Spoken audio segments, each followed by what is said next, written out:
show that relation R on set A is equal to set of all x belonging to set of integers such that 0 less than or equal to x less than or equal to 12 given by relation R equal to set of all ordered pair of type A comma B such that mod of A minus B is a multiple of 4 is an equivalence relation।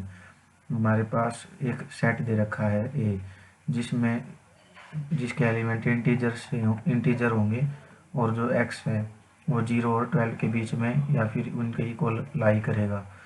तो हमें बताना है कि ये जो relation are है ये equivalence relation है, ये हमें प्रूव करना है। Find set of all element related to 2 और हमें सेट फाइंड करना है जो एलिमेंट 2 से रिलेटेड है उनका। एक ये मैंने यहाँ पे लिख लिया है जिसके एलिमेंट इंटीजर हैं और एक्स लाई करेगा 0 और 12 के बीच में, 0 और 12 भी इंक्लूडेड है। तो ए के एलिमेंट क्या क्या होंगे 0 1 2 3 and so on 11 12। Mod of A minus b is a multiple of 4। इसका क्या मतलब है कि जो mod of A minus b है उसको 4 डिवाइड करेगा। अब हम इसको प्रूव करेंगे इक्विवेलेंस रिलेशन। उसके लिए हम इसको पहले रिफ्लेक्सिव प्रूव करेंगे। रिफ्लेक्सिव के लिए for all a belonging to a comma a must belong to R.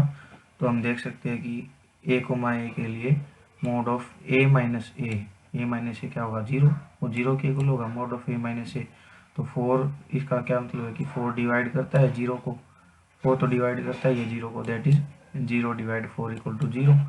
तो आर क्या हो गया reflexive relation a comma a R में हो गया। अब सिमेट्रिक प्रूव करेंगे आर को, ए कोमा बी मान लिया आर में हमने, तो इसका मतलब है ए कोमा ए माइनस बी का मोड मल्टीपल होगा 4 का। ए माइनस बी का मोड है, इसको हम अंदर अगर माइनस कॉमन ले लें हम इसको ऐसे लिख सकते हैं मोड में, मोड ए माइनस बी को mod of minus a minus b भी लिख सकते हैं। मोड क्योंकि mod of minus x equal होगा मोड ऑफ एक्स के, तो mod of A minus b किसके इक्वल आ गया mod of B minus a के। तो mod of B minus a be multiple होगा 4 का, इसका मतलब बी कोमा ए भी आर में होगा। ये इसका मतलब ए कोमा बी अगर आर में है तो हमने प्रूव कर दिया बी कोमा ए भी आर में है for all A b belong to capital A, hence R is symmetric relation. अब ट्रांजिटिव प्रूव करेंगे हम इसको। इसके लिए हमने ए कोमा बी आर में मान लिया, बी कोमा सी आर में मान लिया। तो ए कोमा बी अगर आर में है तो mod of A minus B और बी कोमा सी भी आर में तो मोड ऑफ बी माइनस सी, ये दोनों मल्टीपल होंगे 4 के। तो mod of A minus B को हम लिख ले 4m और मोड ऑफ बी माइनस सी को लिख ले हम 4n, where m comma n belongs to set of natural numbers. Mod of A minus B equal to 4m है तो ए माइनस बी किसके इक्वल होगा प्लस माइनस 4m और बी माइनस सी इक्वल होगा plus minus 4n। A minus सी को हम देखते हैं। अब ए माइनस सी में हम माइनस बी कर दें और प्लस बी कर दें तो क्या होगा ए माइनस बी इकट्ठा ले लिया हमने और बी माइनस सी इकट्ठा ले लिया।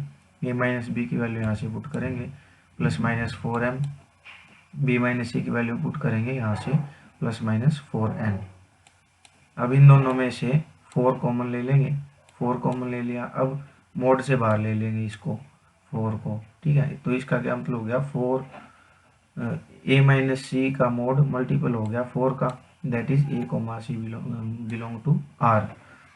हम लेके चले थे A comma B belong to R और B comma C belong to R, हमने प्रूव कर दिया A comma C belongs to R for all A B C belonging to A, hence R is transitive. अब R reflexive भी है, symmetric भी है, transitive भी है, तो ये एक इक्विवेलेंस रिलेशन है। अब हमने एक x मान लिया कोई एलिमेंट a का such that x comma 2 belong करेगा r के अंदर, तो x माइनस 2 का मोड मल्टीपल होगा 4 का। तो x माइनस 2 का मोड किसके इक्वल होगा 0 या फिर 4 या फिर 8 या 12 के इक्वल हो सकता है क्योंकि a के अंदर एलिमेंट है 0 1 2 3 एंड सो ऑन टिल 12। तो x माइनस 2 किसके इक्वल होगा फिर 0 4 8 12 -0 या फिर -4 -8 या -12 के इक्वल नहीं हो सकता, क्योंकि ये तो सेट में ही नहीं है। तो x-2 इक्वल होगा 0 4 8 या 12 के।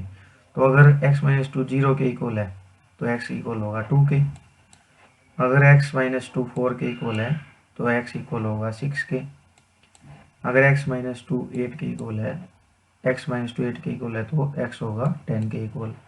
अगर x-2 12 के इक्वल हम लेके चलेंगे तो फिर x इक्वल होगा 14 के, लेकिन 14 तो a में है ही नहीं, इसलिए x की वैल्यू केवल 3 ही पॉसिबल है, 2, 6, 10।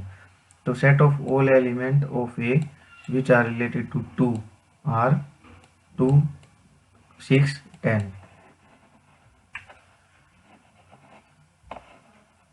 रिलेशन आर दे रखा हमारे पास सेट ए के ऊपर। सेट ए के एलिमेंट है 1 2 3 4 5 और रिलेशन आर दे रखा है a, b, a minus b का मोड इज इवन। ये हमें प्रूव करना है कि इक्विवेलेंस रिलेशन है ये, और हमें दिखाना है कि ये जो एलिमेंट है सेट के 1, 3, 5 ये एक दूसरे से रिलेटेड है, और 2, 4 सेट, ये जो सेट है 2, 4 एलिमेंट इसमें, इसके एलिमेंट भी एक दूसरे से रिलेटेड है। लेकिन हमें ये भी शो करना है कि 1, 3, 5 2, 4 के किसी भी एलिमेंट से रिलेटेड नहीं है। सॉल्यूशन देखते हैं अब हम पहले इस रिलेशन को इक्विवेलेंस रिलेशन प्रूव करेंगे, उसके लिए हम इसको पहले रिफ्लेक्सिव प्रूव करते हैं। हमने ए मान लिया कोई सेट ए से, ठीक है, तो हम यहाँ पे रखेंगे ए की वैल्यू a, यानी कि mod of a minus a is equal to 0। 0 क्या है, इवन। तो a, आर में बिलोंग कर गया for all a small a belonging to capital A, hence R is reflexive. अब हम सिमेट्री के लिए देखते हैं। हम मानेंगे a, b belonging to R. इसका मतलब क्या है, a माइनस बी का मोड इवन नंबर होगा कोई। a माइनस बी का मोड इक्वल होगा mod of b minus a के। अगर a माइनस बी का मोड इवन नंबर है तो mod of b minus a भी इवन नंबर होगा। इसका मतलब b, a भी आर में हो गया। तो a, b हम आर में लेके चले थे और b, a आर में आ गया for all a b belonging to a, hence R is symmetric. अब हम ट्रांजिटिव दिखाएंगे आर को। a, b और b, c हमने आर में ले लिए। तो a, b आर में अगर है तो mod of a minus B, और b, c आर में है तो मोड ऑफ b माइनस सी, ये दोनों इवन नंबर होंगे। तो a mod of a minus B को हम क्या लिख ले, 2m, mod of b minus सी को हम लिख ले 2n, where mn belong to n union 0। अब यहाँ पे n यूनियन 0 क्यों लिया है, क्योंकि m और n की वैल्यू 0 भी हो सकती है, क्योंकि अगर ये 0 के इक्वल होगा mod of a minus b तो भी इवन हो सकता है, और n भी 0 हो सकता है। इसका मतलब mod of b minus C equal to 0 होगा तो भी इवन हो सकता है, इसलिए यहाँ पे हमने लिए हैं नेचुरल नंबर यूनियन 0 से। तो a mod of a minus B equal to 2m, इसका अगर मोड हटाएंगे तो a minus B equal to plus minus 2m, mod of b minus C equal to 2n, इसका मोड हटाएंगे तो b minus C equal to plus minus 2n। Mod of a minus C देखते हैं अब हम। इसमें माइनस बी कर दिया और प्लस बी कर दिया, और a माइनस बी इकट्ठा कर लिया और b माइनस सी इकट्ठा कर लिया। अब a माइनस बी की वैल्यू हम यहाँ से रख देंगे plus minus 2m, b minus C की वैल्यू रख देंगे यहाँ से प्लस माइनस 2n। ये इन दोनों में से 2 कॉमन ले लेंगे, अंदर बच गया mod of plus minus m plus minus n। इसका क्या मतलब हुआ, a माइनस बी का मोड इवन नंबर है, इसका मतलब a, c आर में है। हम लेके चले थे a, b belongs to R and b, c belongs to R. इससे हमने प्रूव कर दिया, शो कर दिया a, c belongs to R for all a, b, c belonging to a, hence R is transitive. अब आर रिफ्लेक्सिव भी है, symmetric भी है और ट्रांजिटिव भी है, तो ये इक्विवेलेंस रिलेशन होगा। अब हमने ये जो सेट है जिसके एलिमेंट है 1, 3 और 5, इसको मान लिया हमने b। अब a, b belonging to capital B के लिए हम अगर देखेंगे तो mod of a minus B हमेशा एक इवन नंबर होगा, चाहे हम 1 और 3 ले लें a और b की जगह। 1 माइनस 3 करेंगे तो -2 और मोड लगाएंगे तो +2, तो 2 एक इवन नंबर है, ठीक है। ऐसे ही अगर हम कोई भी एलिमेंट लेंगे बी सेट का तो उसके 2 एलिमेंट लेंगे और उन दोनों का सब्ट्रैक्ट करके मोड करेंगे तो वो एक हमेशा इवन नंबर होगा। तो सभी जो एलिमेंट है बी के एक दूसरे से रिलेटेड है। अब 2,4 हमने एक सेट मान लिया कैपिटल सी।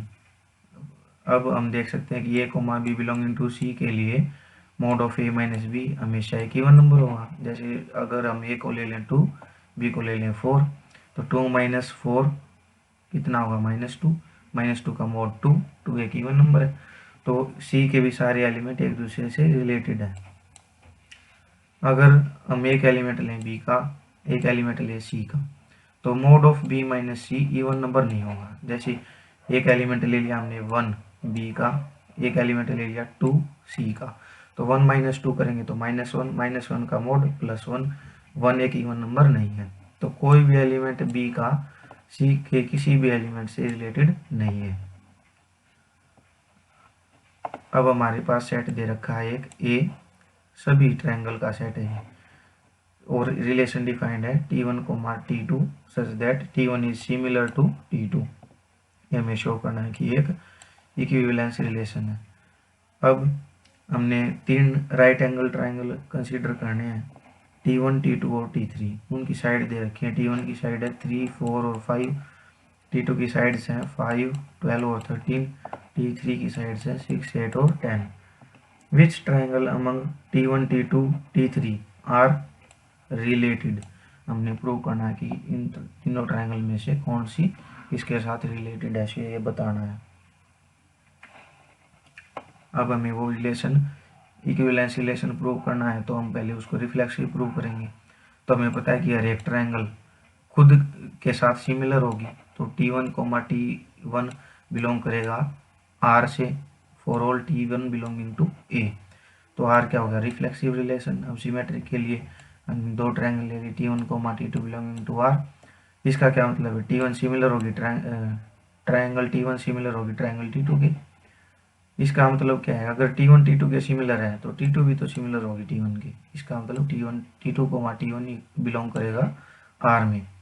तो अगर T1 T2 R में है तो T2 T1 भी R में होगा for all T1 T2 belonging to A। इसका मतलब R हो गया सिमेट्रिक। अब R को ट्रांजिटिव प्रूव करेंगे। हमने मान लिया T1 T2 R में है और T2 T3 R में मान लिया हमने। T1 T2 R में, इसका मतलब T1 सिमिलर है T2 के।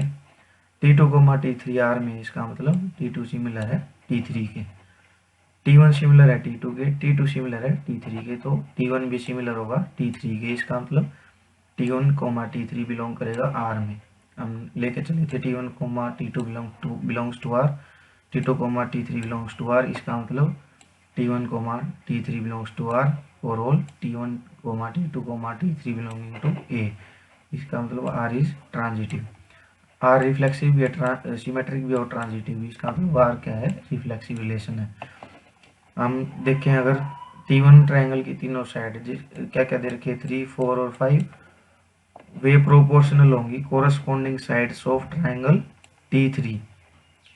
क्या क्या उसकी साइड्स 6, 8 और 10। हम देख सकते हैं कि प्रोपोर्शनल होंगी। 3/6 equal to 1/2, 4/8 equal to 1/2, 5/10 is equal to 1/2। तो जो T1 है वो रिलेटेड होगी T3 से।